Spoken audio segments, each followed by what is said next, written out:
Episode के ending में divorce के पास पहुंचते हैं, जहां वकील बोलता है कि आपकी शादी अभी अभी हुई है, इसलिए आपकी शादी को 6 महीने का टाइम दिया जाता है। बोला इस आदमी के साथ में एक पल ना रहूं।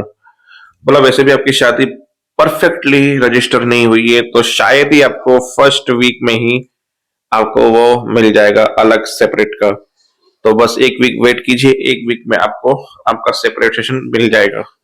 डन। ये था एंडिंग। आते हैं मुद्दे पे। जगह वाला आया, बोला मुसीबत बार, इट्स ओके। अब वही होगा जो बड़े चाहते हैं घर में, छोटे कभी भी नहीं बोलेंगे आज के बाद इस घर में, ना छोटों की चलेगी। फिर अमरीश आ गया था, बोला it's fine, very very always fine. ऐसे बोल के धवल निकल गया वहां से। सब लोग अपने अपने कमरे में चले गए। धवल गाड़ी लेके निकला बाहर और सब चीजें याद कर रहा था, और सीधा एक मैदान देखा, उसमें गाड़ी घुसा दी और मैदान में जानबूझ के गाड़ी स्लिप करा के खुद 4-5 बंदर की तरह गुलंडिया खा के गिर गया। फिर चिराग भी उसी वक्त वहां से निकला, पता नहीं कैसे पता चला कि मैं जिसके पीछे पीछे जाऊं। फिर चिराग को दिखा रहे ये तो धवल की गाड़ी है, और धवल पड़ा है वहां पे। फिर गाड़ी घुमाई, धवल को चिल्लाया, उठाया, रहे वो चल। फिर धवल ने गले लगाया, क्यों मेरे साथ ऐसा होता है? बोला इतनी तकलीफ हुई तो छोड़ा क्यों? बोला छोड़ा इसके लिए, उसकी खुशी के लिए, क्योंकि रोज रोज उससे मैं धोखा नहीं दे सकता था। मेरे परिवार की वजह से वो हर बार धोखा खाती थी, हर बार परेशान होती थी, इसलिए उसे आजाद कर दिया ताकि मेरी वजह से उसे कोई तकलीफ ना हो। घर चल ऐसे करके उठाया, उसको धक्का दे दिया, जा यहाँ से, मुझे टाइम चाहिए, अकेले रहने दे, मुझे नहीं आना घर पे अभी। फिर धवल वहां पे गया, पंड्या स्टोर पे रो रहा था, बैठ के सब देख रहा था वापस से।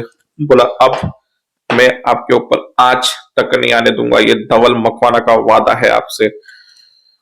फिर पहुंची नताशा वहां से हॉस्टल। बोला मैंने बात की थी यहाँ पे रहने के लिए। बोला तुम तो अच्छे घर की लग रही हो, अच्छे काश की, तुम हॉस्टल में क्यों रहना चाहती हो? बोला बस है कुछ मजबूरियां। ठीक है, इन्हें 101 कमरे में लेके जाओ।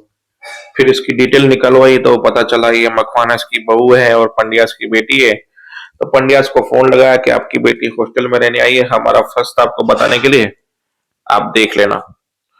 फिर सुमन को पता चला तो सुमन और चीकू आए वहां पे, जहाँ पे नताशा ने जैसे यार मालिक खुद ही साफ किया रूम रहने के लिए, तो धवल का फोटो मिला। बोला ये फोटो यहाँ पे क्या कर रहा है? बोला ये कॉलेज की लड़कियों का क्रश, और जहाँ पे ये पहली लड़की रहती थी उसका क्रश था ये। अब तो उसकी शादी हो गई है। फिर वो फोटो लेकर फाड़ा, फिर झाड़ू में सब अवेर के डाला, फिर कितने में दामा पहुंची। बोला नया काम शुरू किया है नहीं साफ सफाई का? बोला नहीं दामा, एक्चुअली मैंने और धवल ने डिसाइड किया पढ़ाई में डिस्टर्बिंग ना हो, तो एक हफ्ता में हॉस्टल में ही रहूंगी। बोला वाह वाह वाह, अच्छा गले लग, अच्छा। ऐसे गले लगाया, फिर झाड़ू उठा के उसी झाड़ू से धोया नताशा को, और साथ में चीकू को भी। चीकू बीच में बोला था क्यों मार रहे हो, क्यों मार रहे हो? बोला झूठ बोलेगी, मुझसे झूठ बोलेगी। बोला दामाद झूठ नहीं बोलना चाहती थी, पहले जब सच बोलने आई तो आपकी तबीयत खराब हो गई थी, मैं नहीं रिस्क लेना चाहती थी। बोला मैंने 4-4 बेटे मेरे जो मैंने खुद पैदा किए, 4-4 बहू हैं, 8 लोगों को मैंने कांदा दिया है, अस्थियों पे आग लगाई है मैंने जीते जी मेरी आंखों के सामने मेरी औलादों को मरते हुए देखा है, इससे बड़ा दुख तो क्या ही होगा मेरी जिंदगी में।